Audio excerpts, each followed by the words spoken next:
Hello friends, welcome to reel Racha Telugu. ఈ cinema theatre miss అయ్యి happy feel అయితే ఓటీటీలో చూసి సైలెంట్ అయిపోతావు. సినిమా పేరు కలం కవల్. ఇది ఇప్పుడు ఓటీటీలో సోనీ లివ్లో అవైలబుల్గా ఉంది. హెడ్ ఫోన్స్ పెట్టుకొని లైట్స్ ఆఫ్ చేసి ఫోన్ సైడ్ పెట్టి చూడాల్సిన సినిమా ఇది. ఇది ఎలాంటి మూవీ అంటే కమర్షియల్ కాదు, టైంపాస్ కాదు, బ్యాక్గ్రౌండ్లో రన్ చేసే సినిమా కాదు. ఇది స్లోగా ఉంటుంది, డార్క్గా ఉంటుంది. ఒక్కొక్క సీన్లో క్వశ్చన్స్ వస్తాయి మీకు. స్టోరీ ఏమంటే ఒక నార్మల్ మనిషి, నార్మల్ లైఫ్, కానీ ఒక సిచ్యువేషన్ తర్వాత మైండ్లో డౌట్ స్టార్ట్ అవుతుంది.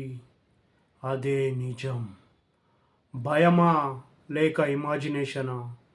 సినిమా మొత్తం సేమ్ కన్ఫ్యూజన్ మనతో కూడా రన్ అవుతుంది.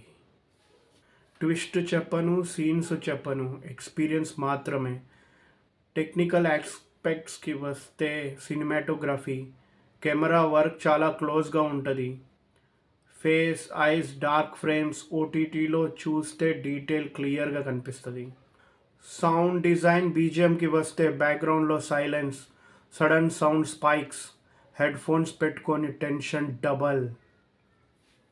యాక్టింగ్ అండ్ ఫీల్, హీరో యాక్టింగ్లో డైలాగ్స్ లేవు, face expressions, silence, body language. ఓటీటీలో క్లోజ్ షాట్స్ చూస్తే ఇంపాక్ట్ డబుల్ అవుతుంది.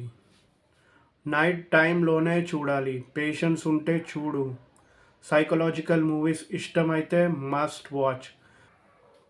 ఓటీటీలో Kalamkaval, slow burn, heavy mood content లవర్స్కి స్ట్రాంగ్ రికమెండేషన్. ఈ సినిమా అయిపోయాక నెక్స్ట్ ఎపిసోడ్ ప్లే చేయబుద్ధి కాదు, సైలెంట్గా కూర్చొని ఆలోచిస్తావు. కలం కవల్ ఓటీటీ వాచ్ చేశారా? హెడ్ ఫోన్స్లో ఇంపాక్ట్ వచ్చిందా? కామెంట్స్లో చెప్పండి. కలం కవల్ ఓటీటీ రివ్యూ. ఫైనల్ వర్డిక్ ఏంటంటే ఈ సినిమా చాలా సస్పెన్స్గా ఉంటుంది, అందుకే కళ్ళజోడు పెట్టుకున్నా. కానీ యాక్టింగ్ మమ్ముట్టి గారు చాలా బాగా చేశారు. Superb acting, mind blowing. Age ఎంత ఉన్నా కానీ ఇంపాక్ట్ జబర్దస్త్గా యాక్ట్ చేశారు. సస్పెన్స్ చాలా ఉంటాయి ఈ సినిమాలో. ఈ సినిమా అసలు మలయాళం సినిమాలన్నీ లో బడ్జెట్ మూవీ ఉంటాయి కానీ చాలా బాగా తీశారు ఈ సినిమాని. 30 crores తీసిన సినిమా 90 crores వచ్చాయి. సినిమాలో యాక్షన్ సీన్స్ అంటే సినిమా ఇంపాక్ట్ఫుల్గా ఉట్టి ఆ ఎక్స్ప్రెషన్స్తోనే మీరు చెప్పచ్చు. చూసి చెప్పండి. బాయ్.